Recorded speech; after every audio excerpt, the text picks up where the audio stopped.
गजाननं भूतगणाधिसेवितं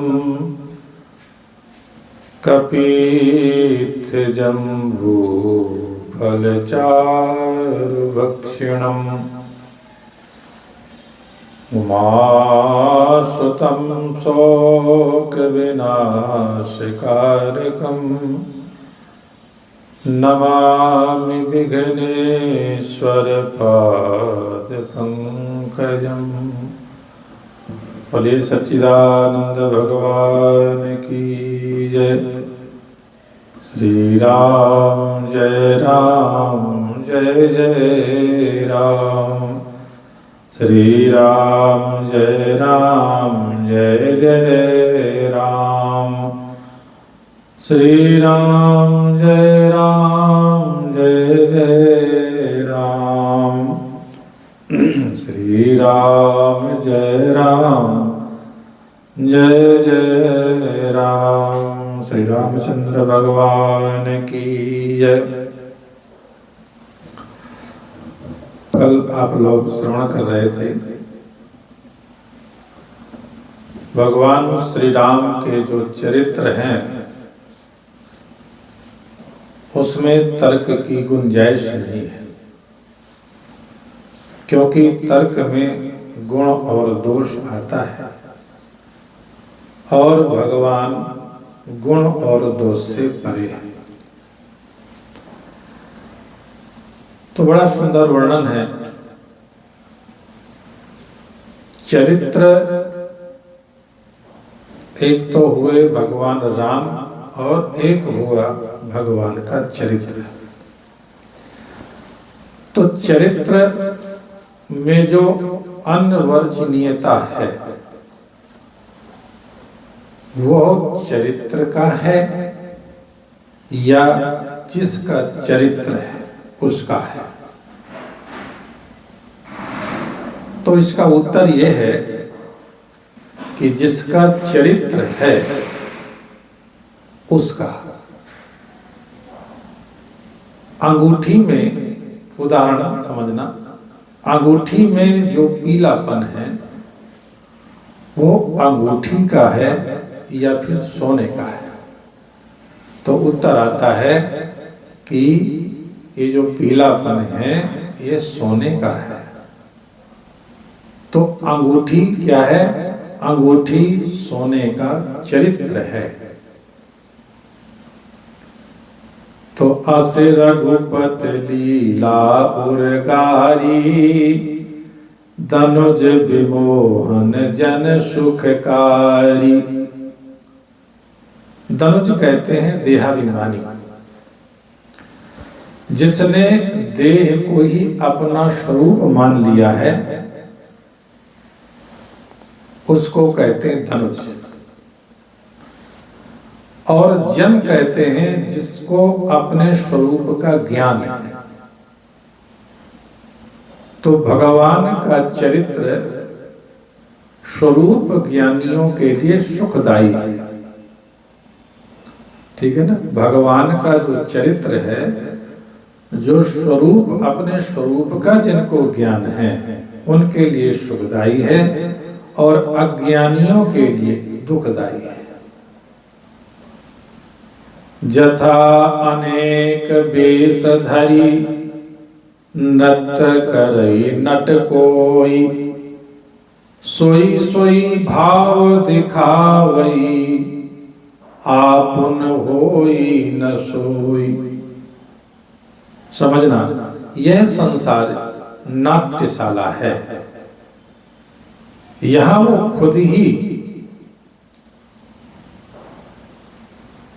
तो नाटककार है, खुद ही तो सूत्रधार है, खुद ही राजा है, खुद ही रानी है, खुद ही दास है, खुद ही दासी है, खुद ही चोर है, खुद ही साव है, खुद ही साधु है, खुद ही चंडाल है, खुद ही पापी है, खुद ही पुण्यात्मा है, खुद ही नर की है, खुद ही स्वर की है, और नाटकशाला रूप संसार भी वो खुद ही है। मगर आपन होई न सोई, विचित्र महिमा है।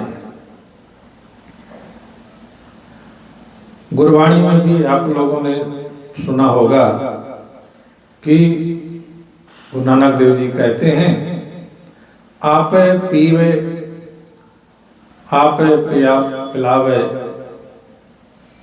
आप अमृत आप ही पीवन हारी, आप ढूंढे आप ढूंढावे, आपन ढूंढन हारी, आपन खेल आप कर देखे, खेल संकोचे तब नानक एक।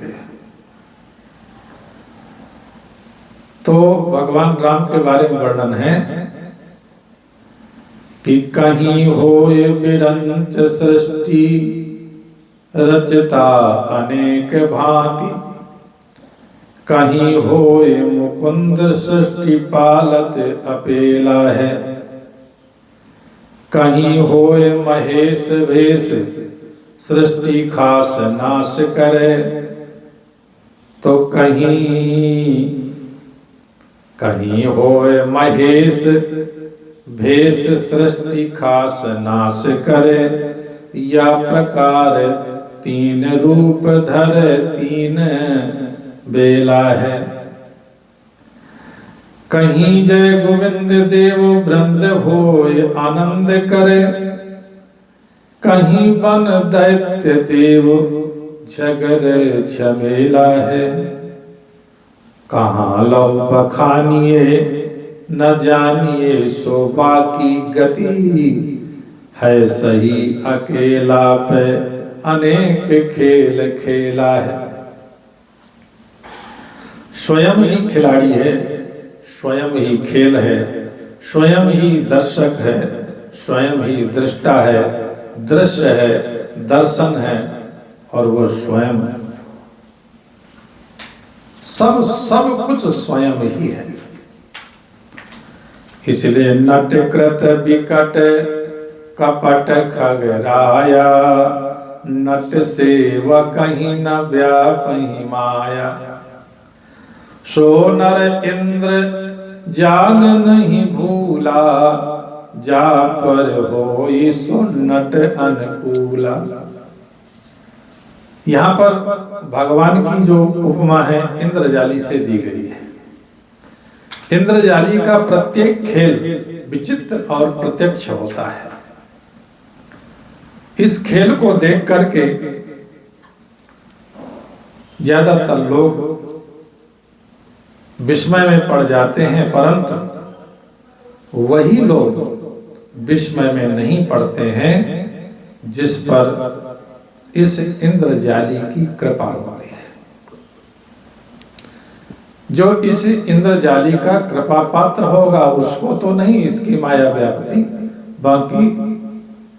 बाकी सभी लोग इसकी माया से व्याप्त हो जाते हैं, और सब कुछ झूठ है, कपट है, फिर भी वो सत्य दिखने लगता है। असत्य होते हुए भी देखो सब कुछ सत्य दिखता है। इंद्रजाली की कृपा से उसका भेद रहस्य समझ में नहीं आता,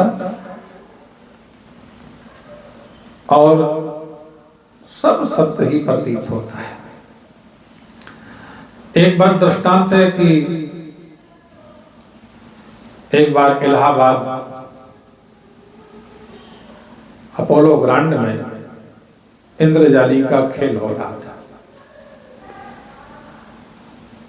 कलेक्टर साहब से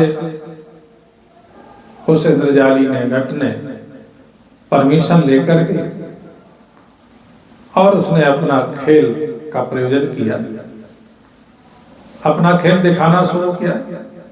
उसने टिकट की भी व्यवस्था की थी, बड़ी संख्या में लोग एकत्र हुए, और उसका खेल किस प्रकार था, इंद्रजाली जोर जोर से अपने डमरू बजाने लगा और उसकी जो स्त्री थी वो ढोलक बजाने लगी।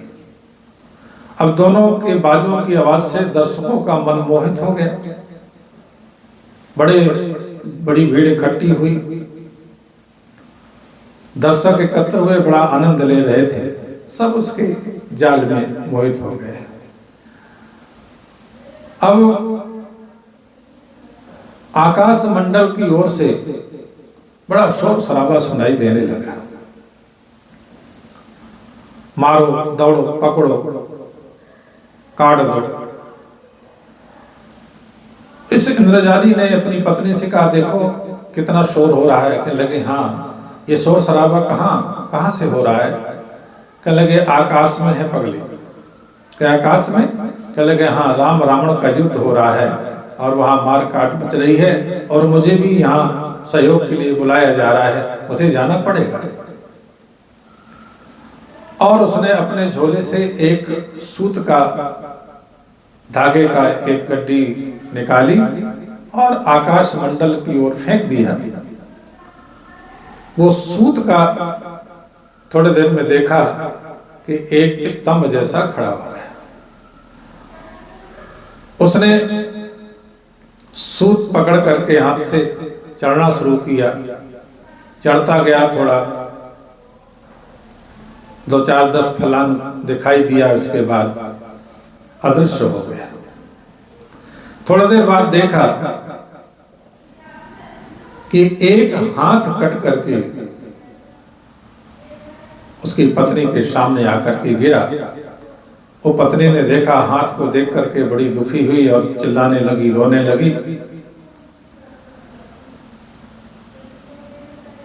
सब लोग बड़े आश्चर्यचकित हुए।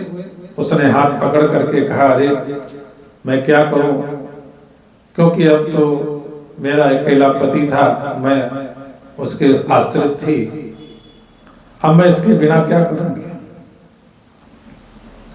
इतने में वो रो ही रही थी। एक दूसरा हाथ भी आकर उसी के सामने कट करके गिरा। वो और भी दुखी हुई, बड़ी जोर जोर से चिल्लाने लगी, रोने लगी। इतने में उसके दोनों पैर आकर के नीचे गिरे। वो और जोर जोर से रोने लगी। सभी लोग बड़े दुखी हुए उसके दृश्य को देख करके। इसके बाद पूरा धड़ भी गिर गया।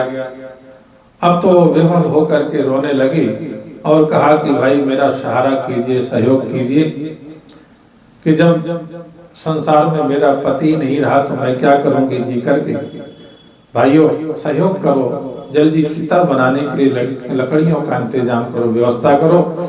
मुझे अपने पति की लाश को गोद में लेकर के क्षति होना है। तुरंत लकड़ियों की व्यवस्था की गई। सबको देखते देखते वो स्त्री अपने पति के कटे हुए अंगों को गोद में लेकर के चिता में बैठ गई, जल करके राख हो गई। बड़ा हृदय विदारक दृश्य देख करके बड़े ही लोग दुखी हुए। लोगों के आश्चर्य का ठिकाना नहीं था। अब 10 मिनट ही हुए थे कि लोगों ने देखा कि वो दोनों स्त्री और पुरुष एक दूसरे का हाथ के शरीर में हाथ रख करके और पकड़ करके दोनों चले आ रहे थे। दर्शकों के बीच में जब वो उपस्थित हो गए, बस फिर क्या था। इस दृश्य ने लोगों के मन को मंत्रमुग्ध कर दिया और इतना प्रसन्न हुए कि हजारों रुपयों का भेंट न्यौछावर कर दिया। किसी ने चैन पहने थे वो दे दिया, किसी ने अंगूठी पहनी थी वो दे दिया, हाथ से निकाल करके ढेर लग गया, सबकी जेब खाली हो गई। तो सोनर इंद्र जाल नहीं भूला, जा पर होई सुन्नट अनुकूला। मान्यता इंद्रजाल है और मान्यता का जो आधार है, मैं आत्मा इंद्रजाली है। इंद्रजाली रूप मुझ आत्मा में इंद्रजाल का ये प्रपंच असत्य होते हुए भी ये सत्य भासता है। तो अव्यक्त रूप से जो सर्व का है और व्यक्त रूप से जो सर्व का मैं है, उस मैं आत्मा की जिस पर असीम कृपा है, वो इस प्रपंच के रहस्य को जान करके उससे कभी प्रभावित नहीं होता है। इसी तरह से भगवान राम इंद्रजाली चरित्र है और इसे देख करके वही विमोहित नहीं होते जिन पर भगवान राम इंद्रजाली की कृपा है। यही उनका विमल यश है तथा श्रुतियों स्मृतियों के सिद्धांत का निचोड़ है कि तीनों काल में कुछ हुआ ही नहीं, झूठे हो सत्य जाहि बिन जाने। तो भगवान शंकर ने निजानंद सागर में डुबकी लगाई तो यही रत्न लेकर के वो बाहर आए जिसको जगत कहते हो। यही श्री रघुनाथ जी का विमल यश है। रज्जु के अज्ञान में जैसे सर्व भासता है, उसी प्रकार भगवान आत्मा के अज्ञान में जगत प्रपंच भासता है। बोलो सच्चिदानंद भगवान श्री